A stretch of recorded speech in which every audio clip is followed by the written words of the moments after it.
told. He said when he first came into camp, they asked him, "Do you have lice?" He goes, "No." "You will tomorrow." And the reason was you'd have 4 men sleeping in a bunk bed. You know, a 5-foot wide bunk bed. And why? Because the chinking between the logs would sometimes fall out, he said. And you'd get these drafts in the wintertime. You know, we see these nice lumber camp log cabins, and you think they're just airtight, and no, they weren't. And so you had to have men sleeping side by side. And they had a wood burning stove in the middle of that bunkhouse, and they got it going once, and when it burned out, that was it. They didn't put new wood in it at 3 a.m. in the morning. They let it burn out. So by 4 or 5, it was dropping in temperature. So, and by the way, he said all the lumberjacks' noses were pointing in the same direction. You didn't want to sleep nose to nose with a lumberjack, okay? But getting back to, do you have lice? You've heard the expression, having a lousy day. You know what that refers to, right? The plural of lice.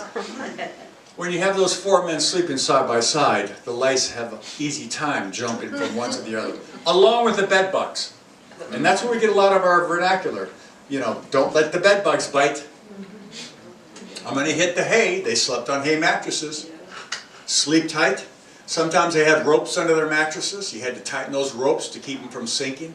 You know, sleep tight. There's a day late and $1 short. If you wanted to work in a lumberjack camp, you had to give them $1 by a certain date to reserve your spot. Now, $1 in 1885 was worth $25 today. But they wanted to prevent lumberjacks from going around saying, "Oh yes, I'll show up at your camp," and then they don't show up. So a day late, $1 short. You had to give them $1 to reserve your spot. Getting up, 4:35 in the morning, walking to the woods with a kerosene lamp in your hand, through the dark. Well, a lumberjack's life is a wearisome one, although it's free from care. It's swinging an axe from morning till night in the cold forest air, or sleeping in a bunkhouse dreary while winter winds do blow. But as soon as the morning star appears, through the wild woods we must go. The rapids are raging, the water is high, there's a log jam to break, once and cry. But as he spoke, that log jam broke, taking our friend for a ride.